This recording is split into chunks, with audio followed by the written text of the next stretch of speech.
Bonjour, je m'appelle Marchanel. Je suis une coach en identité, transformation et santé mentale certifiée, propriétaire et fondatrice de Because I Am a Queen, service de coaching, où je coach les femmes dans leur identité en Christ pour les propulser dans leur destin. Merci de m'avoir rejoint. Aujourd'hui Yeshua est en toi, laissez-le briller à travers toi. Identité, autonomisation et moment de réflexion. Notre sujet pour cette semaine est la peur et on va traiter ce sujet en regardant deux écritures. Luc 21-25 et Jean chapitre 16 verset 33. D'abord, on va commencer avec la définition de la peur. Selon l'Association canadienne de psychologie, la peur est généralement définie comme une réponse émotionnelle à une menace ou un danger perçu. Elle implique à la fois des réactions physiologiques comme l'augmentation de la fréquence cardiaque et des composantes psychologiques comme les sentiments d'anxiété et d'angoisse. La peur peut être adaptative, aidant les individus à éviter les dangers, mais elle peut aussi être excessive ou irrationnelle, conduisant à des troubles anxieux. Donc, on voit maintenant dans nos jours, il y a beaucoup de choses autour de nous qui peuvent nous faire sentir peur. Il y a l'instabilité financière, il y a les guerres, des meurtres, des catastrophes naturelles, beaucoup de choses qui peuvent engendrer peur et l'anxiété, mais nous savons que Dieu est aux commandes. On sait que la réaction du monde, parce qu'ils ne savent pas Christ, est telle que décrit dans ce verset, Luc 21-26. Les hommes rendus défaillants de peur et dans l'attente de ce qui s'ouvrira sur la terre, car les puissances des cieux seront ébranlées. Mais nous savons que la peur est un esprit, et nous savons que Dieu ne nous a pas donné un esprit de peur, mais de puissance, d'amour et d'un esprit saint. Et il nous donne aussi, Jésus nous donne aussi une consolation, une solution dans Jean 16, verset 33. Je vous ai dit ces choses afin que vous ayez de la paix en moi. Vous aurez des tribulations dans le monde, mais prenez courage, j'ai vaincu le monde. Il a vaincu le monde. Donc, on sait que notre identité est en lui, parce qu'il est ferme et donc nous n'avons pas à craindre parce qu'il est aux commandes. Et parce qu'il est aux commandes, nous pouvons surmonter nos préoccupations en étant ancrés en lui et dans son parole. Parce que Jésus a vaincu le monde, nous pouvons aussi, dans sa puissance et avec sa force, vaincre le monde. Nous pouvons aller au-delà de nos situations quotidiennes, quoi que ce soit. Parce que tu es son enfant, sous sa protection. Dieu sait la différence de temps entre la chute d'un moineau au Zimbabwe et celle d'un autre à Toronto. Donc, il te voit là où tu es. Et il voit tout ce qui se passe avec toi. Tu es sous sa protection. Tu es son enfant et il veille sur toi. Tu es sous sa garde paternelle de Psaume 91. Il est toujours là. Il veille sur toi. Donc, vous ne devez pas être peur. N'ayez pas peur. Rappelle-toi que nous vivons dans un monde déchu, Mais comme Jésus a dit qu'il est avec nous, nous avons cette paix. Nous sommes ancrés dans l'identité de Christ qui donne la force de surmonter les choses quotidiennes, les troubles, les angoisses, quoi que ce soit. Parce qu'il est en lui, notre identité a cette fondation ferme qu'on peut grandir et vraiment sachez que quoi que ce soit, nous ne serons pas ébranlés par nos situations. Donc, il y a quelques conseils que je vais partager. Il faut toujours prendre tes pensées en captive. 2 Corinthiens, chapitre 10, verset 5 dit, « Nous renversons les raisonnements et toute hauteur qui s'élève contre la connaissance de Dieu et nous amenons toute pensée captive à l'obéissance de Christ. » Donc, quand on a ces pensées qui ne vont pas de pair avec le caractère de Dieu, la parole, on doit les tirer et les lancer complètement de nous. C'est pas à nous à garder, ça n'appartient pas à nous. Et puis, on remplace ces pensées avec la vérité de la Bible, de la parole. Ça, c'est notre fondation ferme. Il faut aussi, quand nous sommes stressés, prendre des respirations profondes. Ça calme les nerfs et ça vraiment nous restaure ce sentiment de bien-être et en même temps, on nous souvient que Dieu est en contrôle. Et réponds et ne réagis pas. Prenez votre temps. Prenez votre temps. Respirez. Demandez pour l'aide. Et Dieu va vous aider durant cette situation. Et reste dans ta voie. Ne prends pas la responsabilité des autres. Fais ce que tu peux faire. Et quand vous ne pouvez pas faire quoi que ce soit, soyez honnête avec vos limitations et votre capacité. Et priez concernant tout. Dieu va vous aider là où vous êtes.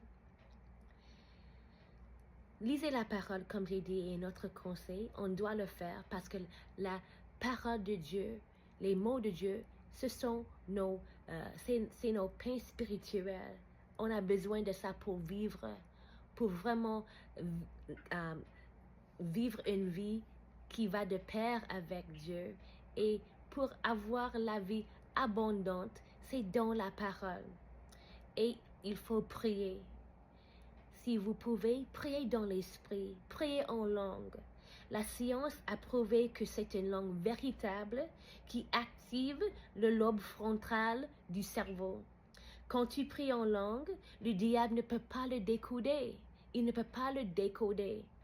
Le Saint-Esprit prie à travers toi et tu pries des mystères pour ta vie. Cela te renforce. Pensez à vraiment à charger une batterie. Ça, c'est qu'est-ce que prier en langue fait. Et cela te donne la paix et aide à clarifier ton esprit. Donc, c'est un excellent cadeau de prier d'abord, qui renforce notre relation spirituelle. Et en plus, si vous pouvez prier en langue, dans l'esprit. Faites de l'exercice, dormez bien, mangez bien. Et prenez les choses au jour le jour. Avec Christ, vous allez au-delà. Et ne laisse pas la peur des autres t'infiltrer. Dieu est au contrôle et il n'est pas l'auteur de la confusion. Alors, quand j'ai prié ce matin et j'ai vraiment concentré sur notre sujet aujourd'hui, Dieu Père m'a donné un message que je vais partager avec vous maintenant. Je l'ai reçu à 10h04 du matin. Laissez le Saint-Esprit te guider dans tout ce que tu fais. Compte sur lui et fais-lui confiance quand il te donne une instruction. Ne t'appuie pas sur ta propre compréhension.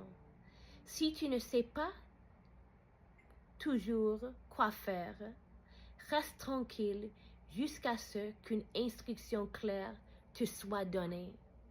Cela peut venir par un verset biblique, une pensée, une idée qui t'apporte toujours la paix.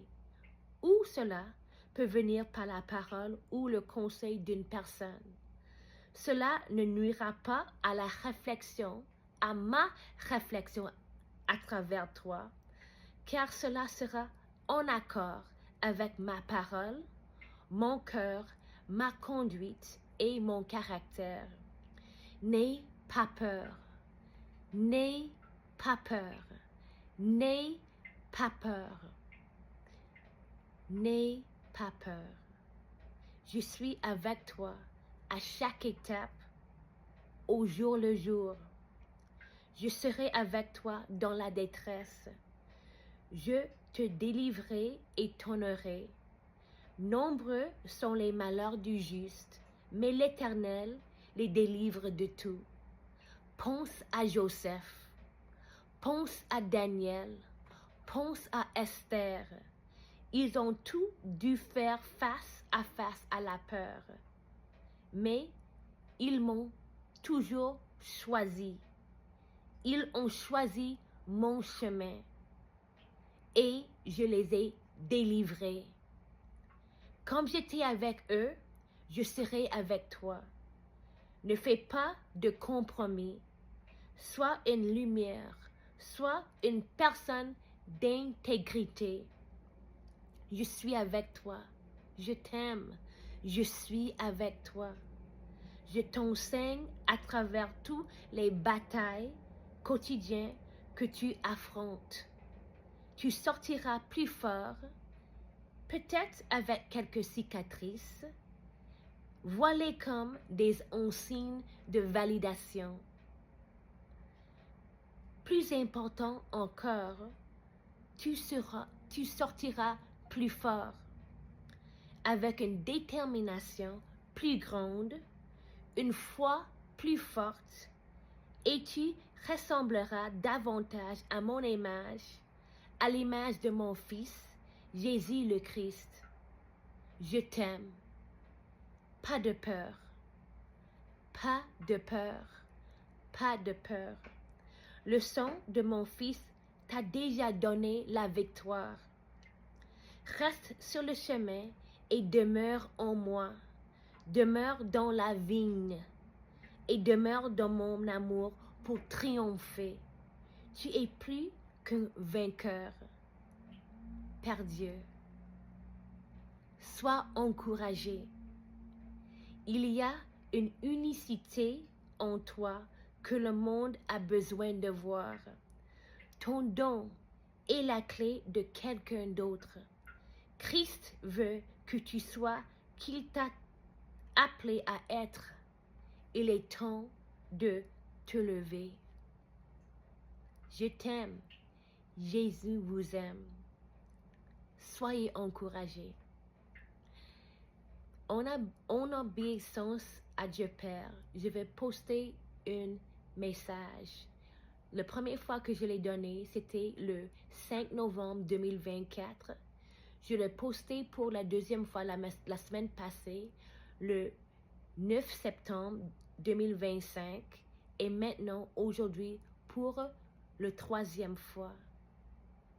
Dieu est avec toi. N'ayez pas peur. Je vous aime. Jésus vous aime. Shalom. Hello everyone. Good morning, good night, good afternoon, wherever you are. This is Marchanel. I trust you're doing well. I know it's been a while since I've been on here, but I've come on to release a message Father God asked me to share. Now, I received this vision and message during the first week of July. While I was praying, I saw a bench vise, also known as a table vise. And inside the two jaws of the vise, I saw a person that was highlighted or surrounded with yellow. I knew that it was a buffer and encasement around them. And as the handle of the vise was being turned and the jaws were coming closer together, I knew that they would not be crushed or harmed because of the buffer that was around them. And Father God shared these words. He said, I will protect my remnant bride. As the pressure increases, you will be encased and insulated in my love. Others who have really pressed in to go higher in me will be encased in my glory and will move to do supernatural exploits. As tension increases, I will shield you. My wall of fire will be around you, and my glory will be in your midst. I will be a buffer, so you will not be crushed by the tough times that lie ahead. Let not your heart fail you for fear. Obey me and seek me in and concerning all things, to remain in alignment and under my protection. I am He. I am with you. I love you, Father God. God bless you. Shalom.